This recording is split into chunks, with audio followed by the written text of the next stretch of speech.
Good afternoon.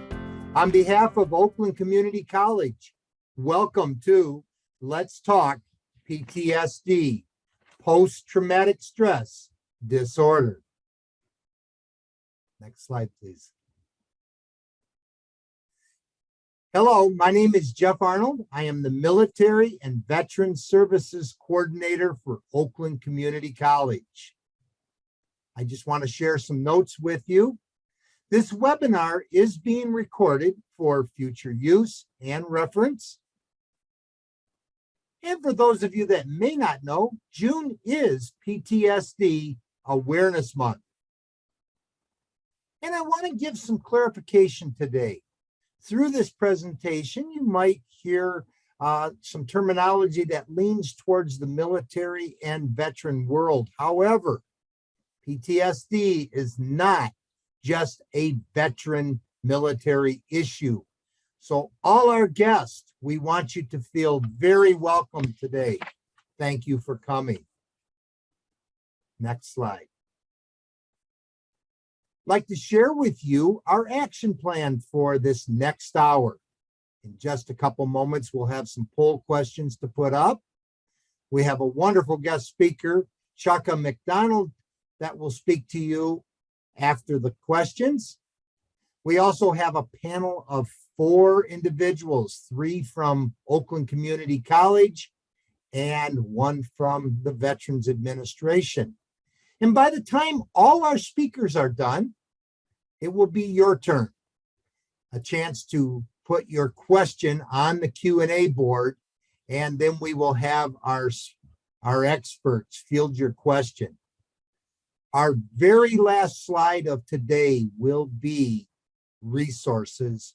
And I want to encourage you as we go through the presentation today, if you find a contact or a resource, by all means, use your cell phone to please take a picture and have that information at the ready. The biggest thing we want you to take away at the end of this hour is to know that help is available. Ken, let's tackle those poll questions. I've got 3 of them for you. And the good thing is these are all multiple choice, or as some students like to refer to it, as multiple guess. So I'm going to ask you, and this is your chance to participate, is how many adults in the U.S. have PTSD during a given year? Is that answer 3 million, 5 million, 8 million, or 10 million? Please plug in your answer and submit that. Once we've got the majority entered, I'm going to ask Ken to pull our answer up. So please submit your answer.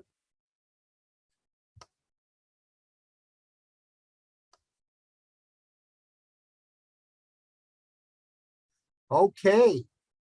All right. Well, our majority is saying 5 million, but the correct answer to that is 8 million adults. That's a lot of people. All right, let's move on to our second question. Okay. This is a 50-50. PTSD affects more men, women. Please submit your answer.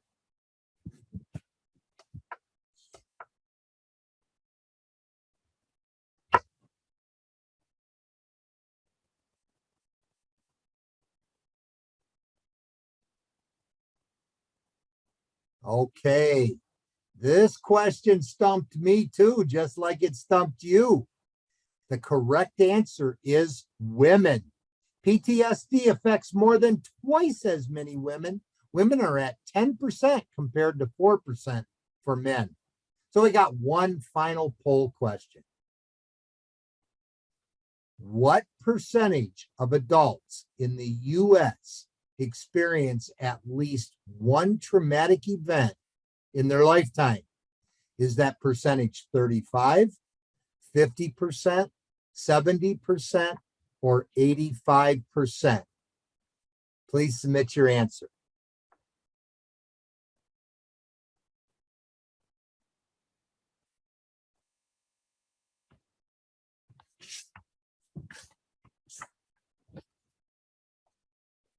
Okay. Everybody was going for the big number, 85%, but the correct answer is 70%. But let's stop and think about that for just a quick second. 70%. That means more than 2/3 of us adults will experience at least one traumatic event in our lifetimes. That is a lot of people. Well, we've got a busy hour here. Just to share once again with you, we're going to move on to our guest speaker, and then we'll have our panel. At this time, I'd like to introduce Shaka McDonald, is the Veterans and Military Family Navigator for Oakland County with Oakland Community Health Network. His position entails linking people to appropriate resources and supports in the community. Shaka conducts specific training for community residents, partners, and stakeholders. Shaka has extensive experience working with policymakers and state leadership as it relates to assistance in shaping policy for veterans and their families. Shaka has an extensive history working with the Michigan Department of Corrections Prisoner Reentry Program as a case manager, reentry specialist, and trainer in multiple facets of reentry for ex-offenders. He has trained hundreds of participants over several years. Shaka specializes in networking and connecting with providers at the federal, state, and local levels. It is my privilege and honor to introduce Shaka McDonald. All right. Thank you, Jeff. Thank you for having me today to discuss this very, very important topic of PTSD. So what I want to do, I want to jump right on in so we can leave room for you guys to ask questions, and the panelists will be able to address the various issues as well. So what is PTSD? PTSD is considered post-traumatic stress disorder. It is a psychiatric disorder that may occur in people who have experienced or witnessed a traumatic event. These events can be, but are not limited to, natural disaster, a serious accident, a terrorist act, war, combat, or rape, or anyone that may have been threatened with death, sexual violence, or serious injury. So when we hear the terminology of PTSD, we typically, it's always encircled within the veteran community. But just as you guys saw, even with the polls, the average person throughout the world can experience a traumatic event. That's why it's so apropos that we're discussing this now, and so that people can be aware of what exactly PTSD is. But definitely, and also it is very paramount for our veteran community, because they're on the front lines in all the branches in what various things that they see, witness, or experience. Next slide, please. So who experiences PTSD? So PTSD can occur in all people of any ethnicity, nationality, or culture, and at any age, okay? PTSD affects approximately 35% of US adults every year, with an estimated 1 in 11 people would be diagnosed with PTSD in their lifetime. Women are twice as likely as men to have PTSD. 3 ethnic groups in the US that have a higher propensity of facing PTSD are Latinos, African Americans, and Native Americans, and they are disproportionately affected and have higher rates of PTSD than non-Latino whites. Next slide. People with PTSD have intense and disturbing thoughts. So what are some of these behavior traits? Like I said, we hear this terminology, but what exactly are the behavior traits of PTSD? So people with PTSD have intense and disturbing thoughts and feelings related to their experience that lasts long after the traumatic event has ended. So these thoughts and these feelings continue to present themselves in that person's mind that has experienced that traumatic event, okay?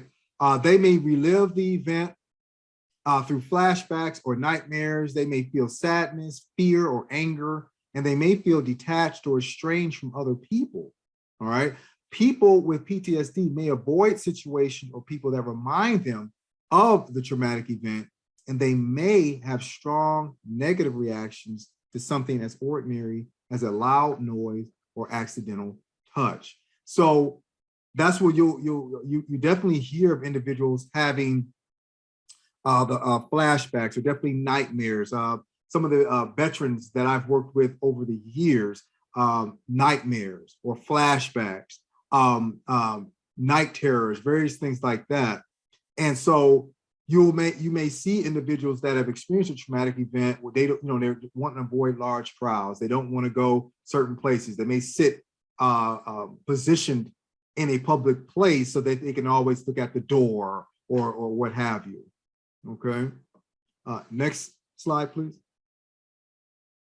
And I also wanted to say, even at that last one, on that last slide, I'm going to address that with the loud noises. So we know that the 4th of July is coming up here pretty soon, and you'll start seeing more maybe public service announcement or just different folks saying, hey, be cognizant of individuals that may have been, that may be veterans, that, those different fireworks could replicate what they experienced while they were in a particular theater. So PTSD. PTSD is brought on by traumatic events and is the result of the brain trying to shield itself from harm. So the brain is naturally trying to protect itself from any kind of harm or anything that can, that it feels is threatening, threatening itself, or that person threatening themselves. PTSD can change your mood, sleep patterns, risk-taking behaviors, hypervigilance, and result in angry outbursts. Some people experience nightmares, flashbacks, memories, and have difficulty relaxing or sleeping. These are some other, these are some of the symptomologies of PTSD. People may also experience guilt, shame, self-blame, or blaming of someone else. We're going to discuss that relatively soon here, where we're going to get into how folks may internalize different traumas, but that's not considered to be PTSD. It's considered to be moral injury, but we'll be talking about that in just a moment. 67% of 30 million, 67% of 30 million veterans in the US report PTSD. Now, when we see that number, people automatically think, okay, these are, combat veterans that were in combat, the whole, I hate to say it, romanticized view of military via Hollywood, but our U.S. military is a composite of multiple jobs in classifications and things like that. So that PTSD does not necessarily have to be combat related. It could be just related to the fact while that person served, they saw or witnessed something that disturbed them, that presented themselves as a form of trauma. That trauma could be military sexual trauma. It could be seeing something happen to a comrade or something happen to themselves or a battle buddy that they may have lost during their time in theater, okay? Next slide, please. Some symptomologies of PTSD are, and as we see here, are intrusion, okay? An intrusion are the intrusive thoughts such as repeated and involuntary memories, distressing dreams or flashbacks of that traumatic event, okay? Avoidance, avoiding reminders of the traumatic event may include avoiding people, places, activities, objects, and situations that may trigger distressing memories. Alterations in cognition and mood. The inability to remember important aspects of the traumatic event, all right? So that the mind may shield itself from even remembering some specifics, right? Negative thoughts and feelings leading to ongoing and distorted beliefs about oneself or others. So ongoing or perpetual negative outlook about themselves or other people. No one can be trusted, etc. Distorted thoughts about the cause or consequences of the event, leading to wrongly blaming self or others. Ongoing fear, horror, anger, guilt, or shame, or much less interest in activities previously that they enjoyed. So, you know, so-and-so used to enjoy going biking, or they used to enjoy going to a concert, or they used to enjoy going for a walk, or etc.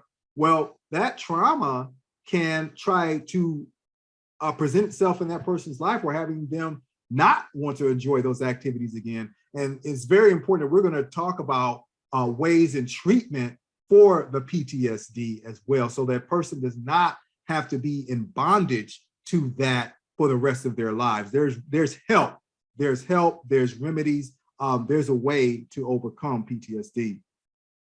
So also, a person may have a feeling of detached or estranged from others. So, and I'll reference, you know, a veteran that I was working with before, who was came from, he was in the Marine Corps at one point, and stated that he felt different from his buddies when before he first left and went into the Corps. He was having some difficulties with adjusting, but one thing I informed him of is that that's okay. You spent 4 years in a branch of service, and you went in as a young man, and much of that service time helped shape and mold who you were today, and that's for the good. And you may have been exposed to some things in the Corps that, you know, shook you, right? And your friends at home are not going to understand those different things. So yep, you are going to be different from them. But I think it's high time that we take off the stigma off the word different.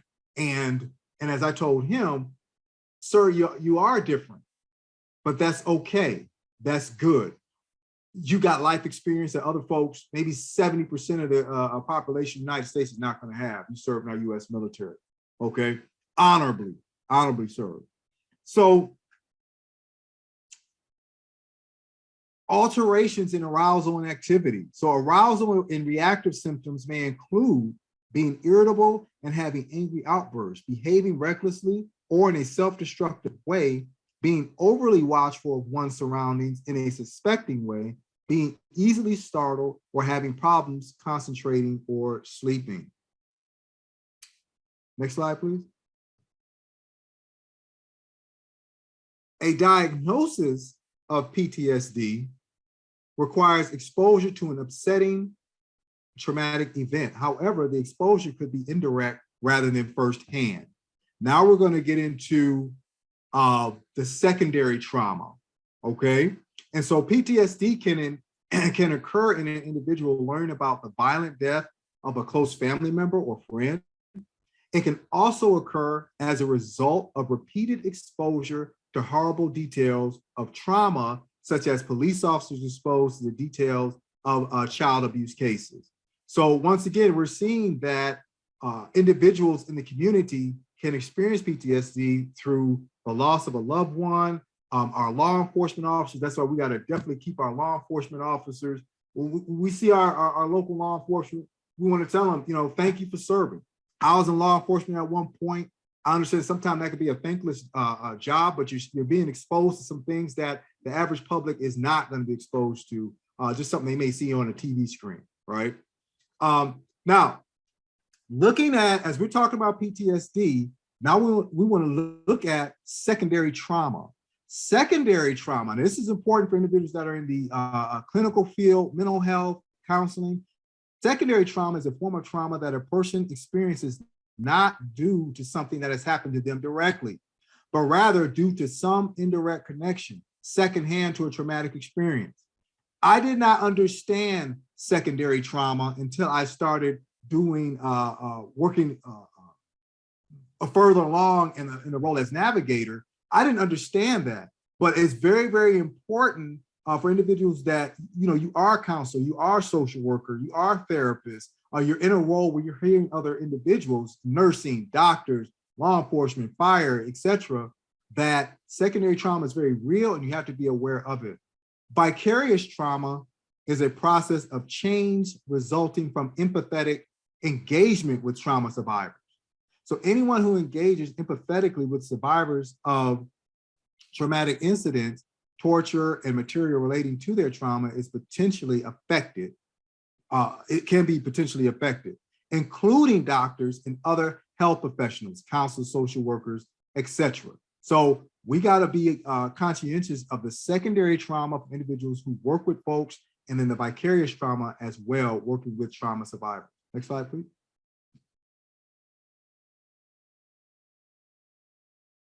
So secondary trauma and secondary PTSD continued. So traumatic stress that can result from indirect exposure to fatal or life-threatening national events. So we're seeing this definitely as of late, after the past several years, the mass shootings, natural disasters, various violent televised acts, another type of violent act, disturbing events that dominate the headlines have the potential to trigger secondary trauma in adults and teens. So I'll say this, that it probably is not super healthy to get a constant diet of just news. And this is not blasting the news media per se. We need news for information, but the ongoing prevalence of the shootings and you get a steady diet of that, it can start to affect your psyche and how you view the world and how you view life and things like that. Okay. So the ongoing pandemic is catalyzing both firsthand and secondhand PTSD in teens, and studies show that close to 1 in 3 teens have experienced PTSD symptoms as a result of the pandemic and its associated trauma. All right, next slide, please.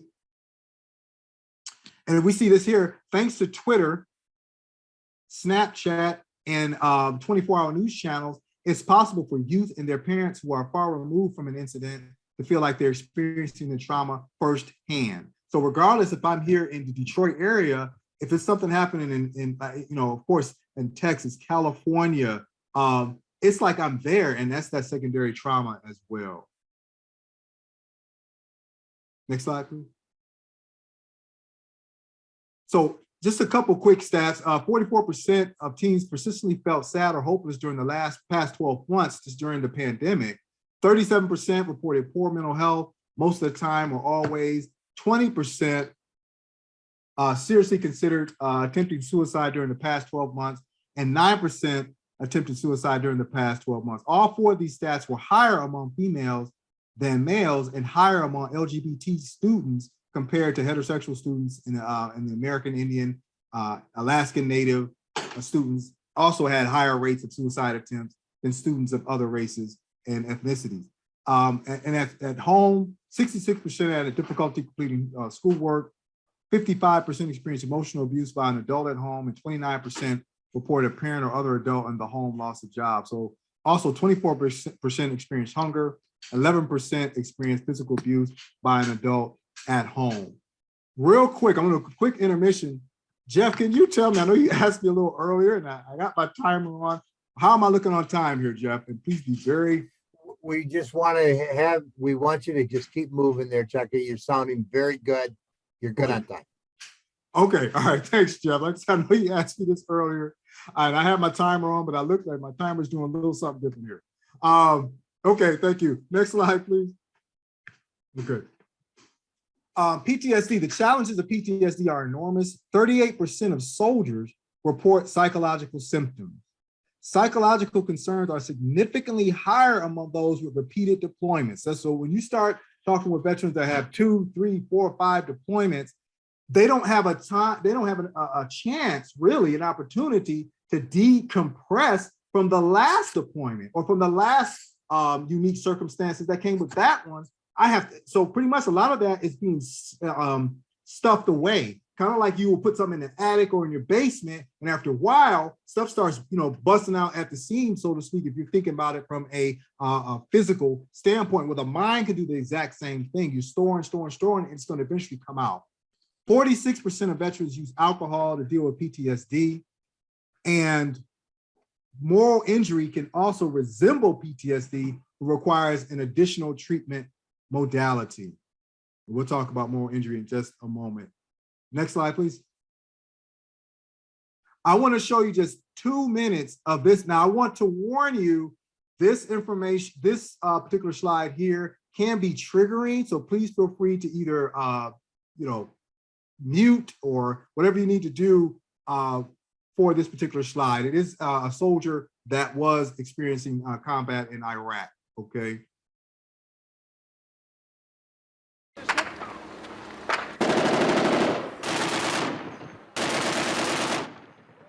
I'm Corporal Bonnie. Everyone calls me Bone. Been here about 9 months. Lost a couple good friends over here. I just hope that when I go home, and my kids, if I ever have them, I hope I can convey to them what I've seen and what I've done.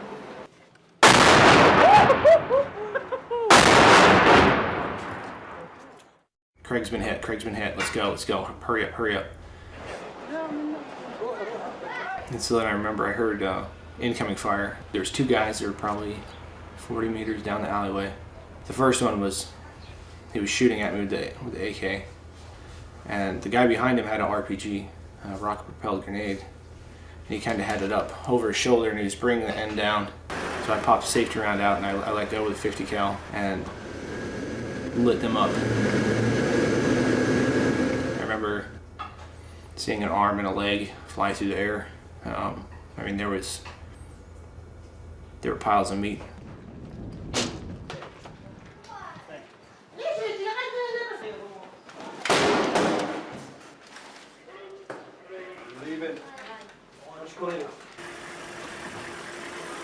I could see the guy with a buttstock and then a barrel of an AK, someone was kind of climbing over the roof, and I walked about 3 rounds on him. His head just, exploded. And I was still scanning, and so I looked and I saw a guy who was kind of creeping, fired a couple rounds and I kind of missed, and he kind of froze. Okay. And looked at me, and so I just I'm gonna have you. adjust a little bit, and I put. Okay. That particular, so for time's sake, we weren't able to do a deeper dive into that slide, but that's an example of the PTSD. If you can look into his eyes, his affect, various things like that, there's some traumas that he's processing from his time over there.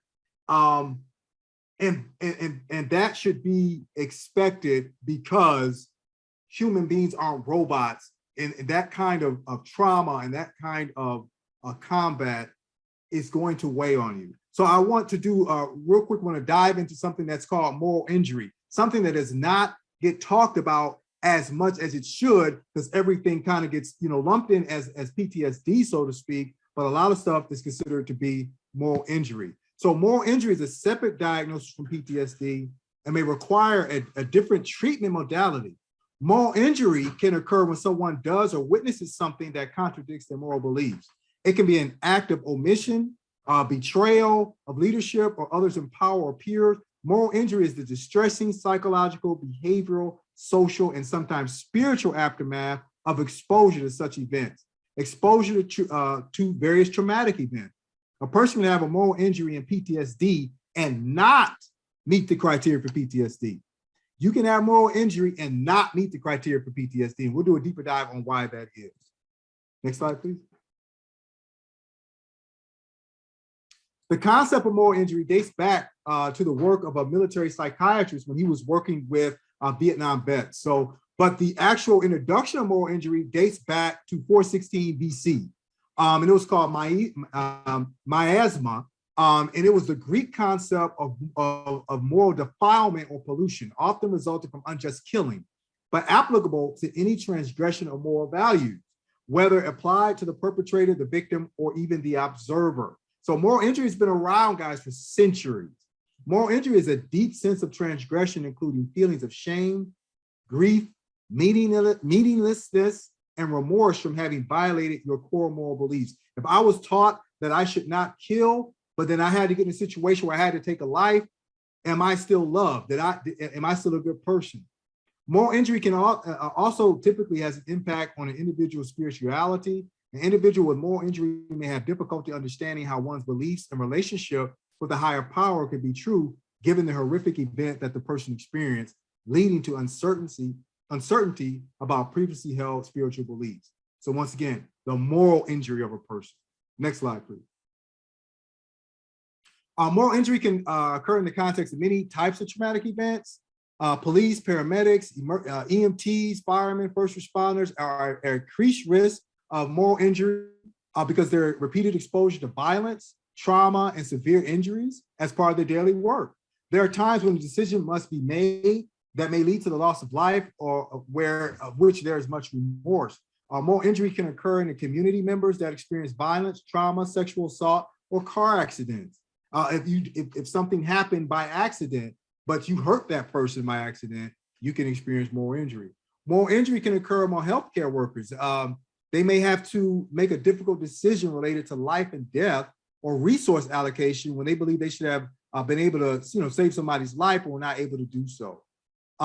So they may witness what they perceive to be unjustifiable, unfair acts or policies that may lead to a sense of betrayal. Next slide, please.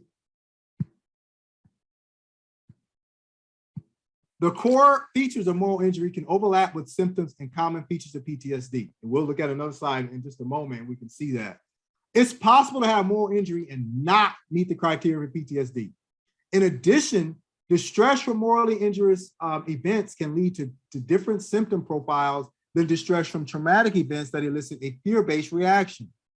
PTSD is diagnosed when severe traumatic stressors present, exposure to death, threatened death, or actual threatened serious injury, or actual or threatened sexual violence along 4 major fear and trauma-based symptoms that adversely affect functioning in daily life. So the nightmares, flashbacks, avoidance, emotional negativity, etc., numbing. But moral injury, in contrast, develops when transgressions of moral beliefs or values are committed, observed, or learned about, with consequent feelings of guilt, shame, feelings, or betrayal. Okay, got you. Okay, so what we want to look at, and I'll go over this last one here, moral injury in veterans and active duty military personnel has been associated with numerous adverse mental health outcomes, including greater severity of PTSD, depression, anxiety, and increased risk of suicide. So even after addressing PTSD symptomologies, the presence of moral injury remains a significant risk factor for depression, anxiety, and suicide, further justifying the claim that this condition is a distinct syndrome separate from PTSD. So moral injury and PTSD can overlap, or they could be separate from one another. Now, due to time, I do want to show you guys the remedies. Let's look at some ways that people can get help with PTSD and moral injury.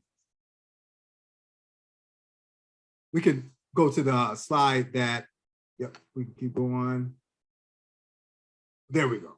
So looking at treatment for PTSD, and actually, Ken, if you can go back 2 slides, and real quick, guys, for any of you guys that are in behavioral health, if you're familiar with that DSM, you'll see moral injury here. You see the DSM-5. If you're familiar, if you are a clinician, you'll see how the moral injury, those symptomologies can overlap with the cluster from PTSD.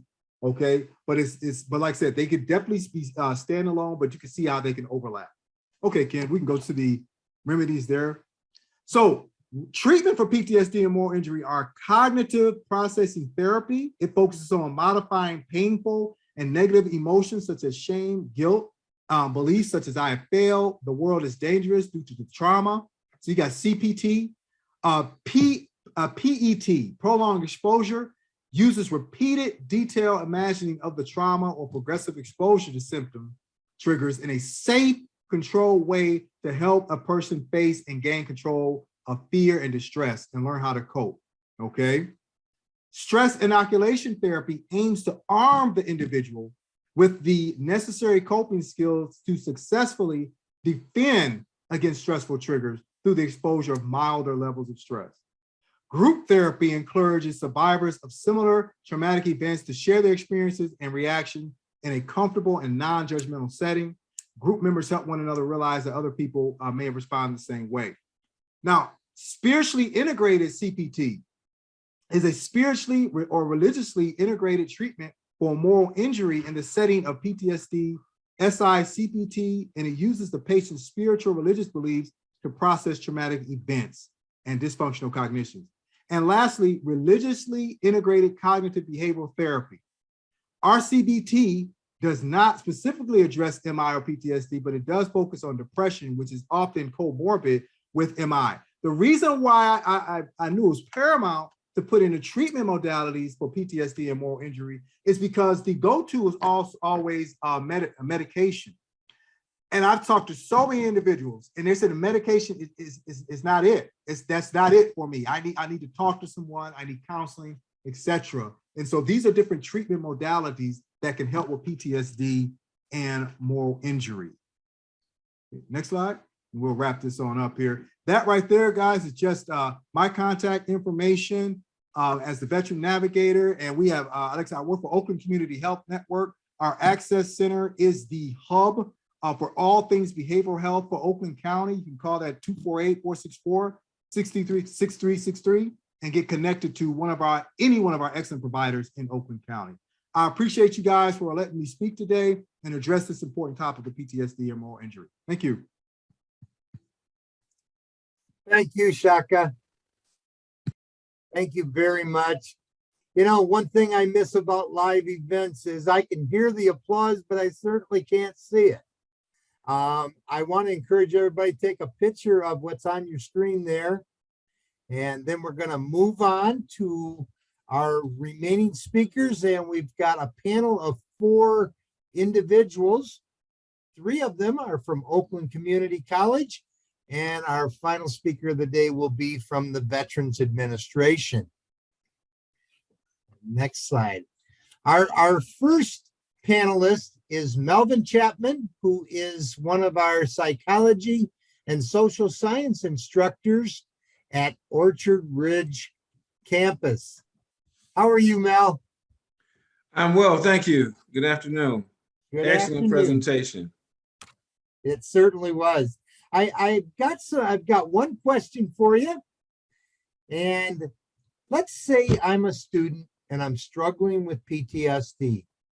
Is it sufficient for me to just tell a counselor or just one of my instructors and let them get the word around so I won't have to talk to anyone else? Good question. So as not to give a yes or no answer, I would like to start by saying that most of the instructors here at the school are flexible. I would highly recommend, if you're going through something, to approach your instructor. But is it sufficient to confide in one person and expect the word to get around? The short answer is no, mainly due to your safety and confidentiality. If you approach us with personal, private, confidential information, we won't share that information. I would advise seeing a counselor. I would advise not doing what many people do: suffer in silence, hope it goes away, avoid class, avoid responsibilities, and no one knows what's going on. So while I would strongly recommend approaching, yes, your instructor, you may not even know what's going on. You may not have been diagnosed with PTSD or moral injury or any type of anxiety, but you may know that something is going on that's causing you to be uncomfortable, that's causing you to avoid situations where you didn't, that's causing you to have difficulty completing your assignments and getting things done. So I strongly recommend that you do come forward. But as instructors, I wouldn't go to another instructor and ask, hey, do you have so-and-so? This is what's going on with them. That's not what we do. We do hold your privacy and your confidentiality in the utmost importance, but we do stress that it's important to come forward so that again, we can work with you and we can make proper referrals and we can help you in whichever mode that we can in our particular role. Thank you so much, Mel. Thank you. All right. We're going to have all our guests back for the Q&A. I do want to move on to Chris Evans, and she is a counselor and part of our faculty here at Auburn Hills campus. Good afternoon, Chris. Hi, how are you? Very good, thank you. Very good. I've got a question for you that's more or less in the terms of support. What can students who may be experiencing PTSD expect from their OCC counselors? Yeah, so I would like to echo what Mel just mentioned, and that is confidentiality. So when you speak to a counselor about issues that might be PTSD, might be moral injury, might be other things, know that what you talk about is going to stay between you and that counselor, with very, very few exceptions.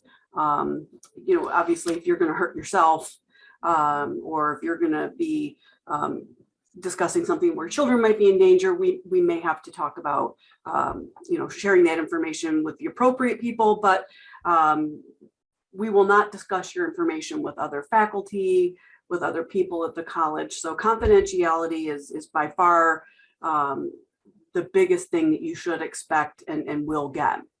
Oftentimes, if we have people that will come in with some kind of PTSD, we will start talking about resources. For example, one of the big resources that you would want to be involved with would be possibly access.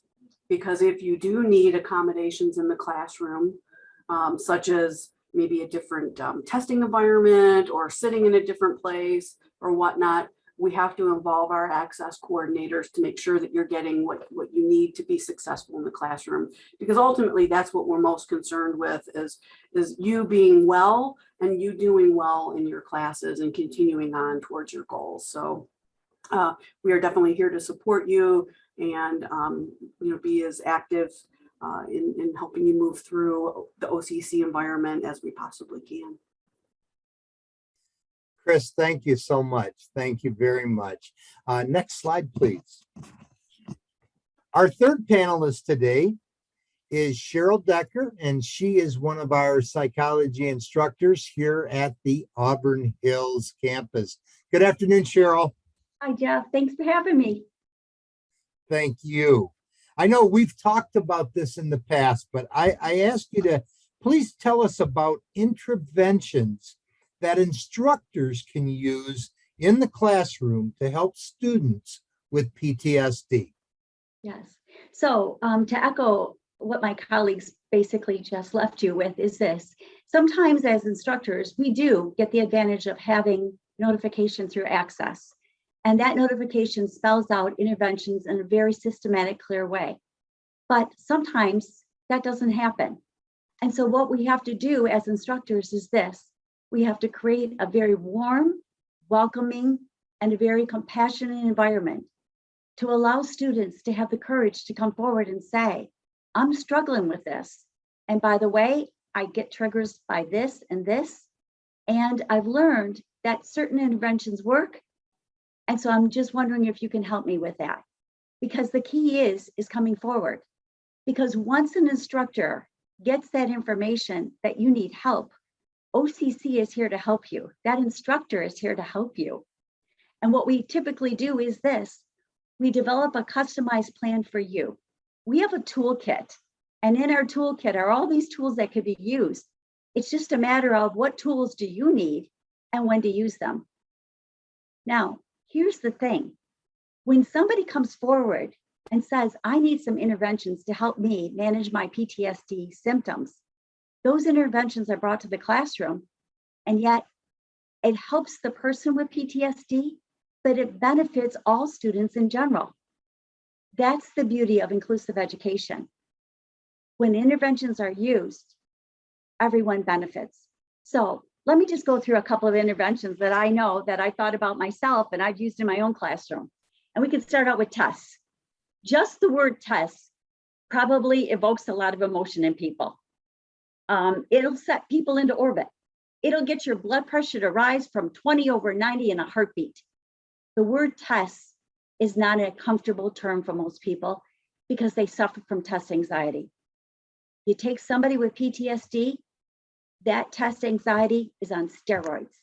And I want you to know that there's an easy fix. If there's something that teachers have learned through this pandemic, it's this. There are different ways to teach and there are different ways to test. And they work. So maybe an oral exam is something that would be a benefit to that student. Or I've had students that will say something like this. I'm in the classroom and when I'm taking a test next to my peers, I get overwhelmed, I'm uncomfortable, I get distracted, I lose my focus. They'll often say, I just kind of lose my flow. If you can find a different alternative place, a safe place, a comfortable place for that student, they could take a test and they could soar. Remote learning has taught us that remote testing and online testing work too, especially with somebody who's really, really struggling with distraction and irritability. Those work. Another thing could be this, class structure. Students with PTSD, they benefit when a class is extremely structured and organized. Folks with PTSD don't like surprises. Surprises are not their friend. And honestly, that helps an instructor. So a quick fix could be something like this. Maybe you have for that day a daily agenda. You post it on the board. You have a handout. And that instructor transitions from one bit of instruction to the next in a very clear and systematic way. So a quick one would be this. I'm going to end a lecture and now I'm going to break you up into groups. You're going to look to the person on your right and you're going to form a pair. I have a question for you. You'll talk for about 5 minutes and then you'll rejoin the group and we'll have a class discussion. That's setting boundaries. That's a structure. A person with PTSD, you just quieted their anxiety. There's a beginning, a middle, and an end. It's a place that's secure. And quite honestly, I have found that people with PTSD, they respect an instructor that can manage a classroom. And so with that, what I'm saying is that is just another just a quick remedy. One that I'm going to just talk about quickly is this.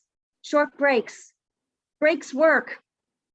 Sometimes we teachers, we try to pack in 20 pounds of instruction in a 5-pound bag. And I'm guilty of that too. That is overwhelming. It's overwhelming to everyone. Sometimes we call that spillover. It's like pouring water into a glass that's already full and it's just spilling over. Breaks are what's needed. When somebody gets the opportunity to get up from their chair and stretch and move, maybe it's a quick just walk around the hallway, guaranteed people come back refreshed. They would come back eager to learn more. You haven't tapped them out. And I'll end with this. Music, sound, vibration. Sometimes when an instructor just plays music so that when students come into a classroom, there's sounds of nature or maybe spa-like music. So people know that there's a shift from the noisy hallway or a shift from their noisy world. They can leave their troubles at their door. They can unpack whatever it is that's stressing them and come into that classroom knowing that it's stress-free and calm and they can get situated. That's just a benefit. There are countless interventions that can be used in the classroom. Really, honestly, it just takes imagination and creativity. And what I'd like you to leave you with is this. Yes, those interventions are ideal for the student with PTSD, but in fact, they're ideal for all of our students. And as an instructor, our goal is to create an academic experience that's rich and rewarding for you. So come forward, let us know how we can help because everything is possible. Thank you. Cheryl, thank you very much. Our fourth OCC panelist today unfortunately was unable to make it with us. John Sloan is one of our counselors and faculty there at the Southfield campus. John is a wonderful guy. I would encourage you to please take a picture of this slide to have his email address. We're unfortunate to have him today due to that technical difficulty, but we'll simply move on, and we'll just simply miss him for the day, and we'll talk with him later. At this time, I'd like to move on to our special guest from the Veterans Administration, Joseph Ruggeberg. He is the PTSD coordinator for John D. Dingle VA Medical Center in Detroit. Joe, welcome to OCC. Thank you for having me. Thank you for the introduction. Sorry, go ahead. Yes, well, Joe, you know this old veteran here. You know the question I'm going to hit you with. And that is, what are some of the treatments the VA is using to help veterans with PTSD? Sure. So some of this was touched on just a little bit in the earlier speakers' presentations. I'm going to elaborate just a little bit more on that as it pertains to the care specifically within the VA. The VA actually has a policy of providing evidence-based psychotherapies. So there's a directive that's specifically written that states that veterans are, and I quote, to have routinely sustained and timely access to mental health treatments identified by leading scientific evidence as likely effective for the mental health conditions and problems experienced by veterans. So aside from kind of the obviously essential piece there of making sure that services can be accessed within a timely manner, the key phrase in that directive is that the treatments provided are identified as likely to be effective for the mental health condition, and that that's demonstrated by leading scientific evidence. So the VA is consistently working to make sure that the therapy options available to people have actually been shown to be effective for what they're intended to treat. Research projects are actually frequently carried out across multiple VA sites to confirm current treatments as being beneficial, as well as to help develop new treatments or modify existing treatments. So there's a few specific ones that come up in the discussion of the gold standard interventions for PTSD within the VA. There's prolonged exposure therapy, cognitive processing therapy, eye movement desensitization and reprocessing therapy, more commonly known as EMDR. There's a few additional treatments that are kind of still being rolled out in the early phases right now, such as written exposure therapy, which is another one that's available both here and at the Ann Arbor VA, where I also come from. Each of these treatments is not just focused on helping veterans cope more effectively with their symptoms, but to actually reduce the frequency and intensity of those symptoms. So that model kind of represents a change from previous treatment models of long-term supportive therapy that a lot of people might have gotten more historically. A lot of people in the past engaged in therapy that still had the goal of helping veterans cope with their symptoms, but didn't necessarily have any specific interventions involved other than kind of meeting regularly to talk about their experiences and get support for it. While a lot of people might enjoy that type of therapy, it hasn't necessarily been demonstrated to have the same kind of effectiveness as these evidence-based therapies have, given the thorough research they've undergone. So just kind of briefly touching on each of these therapies. Prolonged exposure therapy involves helping individuals with PTSD reduce their avoidant behavior. So as was previously mentioned, everyone experiencing PTSD symptoms makes efforts to avoid the memories of their traumatic experiences, avoid being around things that would spark those memories, and more generally avoid anything that kind of might provoke anxiety or feelings of discomfort. So treatment involves directing veterans to approach those avoided situations, starting with some that are kind of relatively mild in intensity, and then gradually increasing the difficulty as they become more confident with this. So we don't start people off with the hardest thing imaginable. We start them off with some kind of mild to moderate steps and build on those successes. They're also asked to confront a specific traumatic memory in the session by talking through it repeatedly in order to reduce the anxiety and distress associated with it. Now, everyone who hears that definitely doesn't want to do that, and that's a pretty normal boat to be in. That's kind of the nature of PTSD, but the same idea here is to become more comfortable doing that through repetition. So it's only hard at the beginning, and it gets better as we do it more. EMDR uses a similar process, but it only focuses on that talking through the memory piece without the additional behavioral assignments that happen outside the session. So it doesn't address kind of the avoidance of certain activities or places or people, but that can still be improved from that exposure to the memory. It might kind of generalize, helping people feel more comfortable approaching other things. Cognitive processing therapy looks at unhelpful beliefs that people develop about traumatic events, as well as negative beliefs because of those traumatic events about oneself, other people, or the world in general. The traumas will greatly affect the way people see themselves and the world around them, and the focus of therapy is to help identify where some of those views might have become kind of distorted, as this is often a cause of continued PTSD symptoms. So if someone is feeling like they need to be on guard at all times, that's not happening in a vacuum. That's happening specifically because in their mind, they're telling themselves they need to be on guard or something bad or something to that effect. If a person, now as far as getting engaged in any of these treatments, if a person thinks they might have PTSD, within the VA system, there's a few routes to get connected with the treatment. At any primary care appointment, or really any appointment, someone can bring up concerns about symptoms, and a treating provider should do a brief screening of those symptoms, and then, if appropriate, make a referral to mental health. Now, here at the Detroit VA, once someone has an intake with one of the mental health teams, or DHIPs as we call them, if they report symptoms of PTSD, they might be referred to the PTSD clinic for an assessment of those symptoms in more detail to kind of figure out which treatments would be appropriate. Assessment is really important because there might be other explanations for a person's symptoms besides PTSD, and we just want to make sure people get into the right treatment. So the results of assessment guide the treatment recommendations, and veterans are free to choose if they'd like to engage in treatment, whether that's face-to-face or video, which we now offer. The National Center for PTSD has information about these things. So there will be a slide at the end where you can take a look at that, but that's kind of a brief summary on treatment. So thank you. Thank you, Joe. Thank you very much. I apologize for our time today. We do have, I believe, time for one question. And boy, this really intrigues me.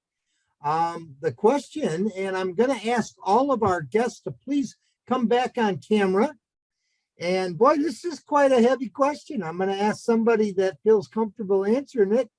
It is, how does PTSD differ between male and female veterans?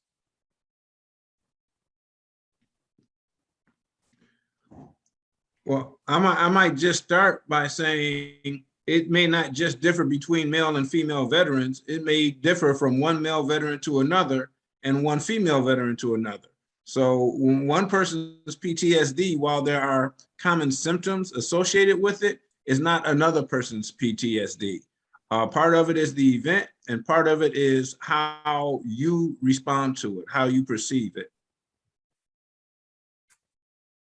Okay. All right. Well, I know we're at 1 o'clock, and I know that a lot of people have places to be, but as promised earlier, we want you to have these resources. So please make sure you're taking a picture of this. Help is available. And while you're doing that, I want to share some thank yous. I want to thank Shaka McDonald from Oakland Community Health Network for his excellent presentation and his expertise today. I want to thank our Oakland Community College panelists, Mel, Chris, and Cheryl. And to our OCC students, my goodness, do you have a fountain of knowledge and wisdom right there at your fingertips. And I encourage you to seek these professionals and seek their expertise. Joe Ruggeberg from the Veterans Administration. Joe, as a veteran, boy, do I know over the years, does the VA take a lot of hits? It does. But I can see with professionals like you, the VA is moving forward in a very, very positive direction. And we also want to extend a thank you to Ken Falk, who is our OCC event coordinator. Ken's the guy that makes it all happen. He works the magic behind the scenes and makes all our OCC events wonderful. And finally, to our guests today, We hope this hour has been very informative for you. May you know there is help available. We have a wonderful saying here at Oakland Community College. May the knowledge you have obtained today make you excellence empowered. Thank you and have a great day.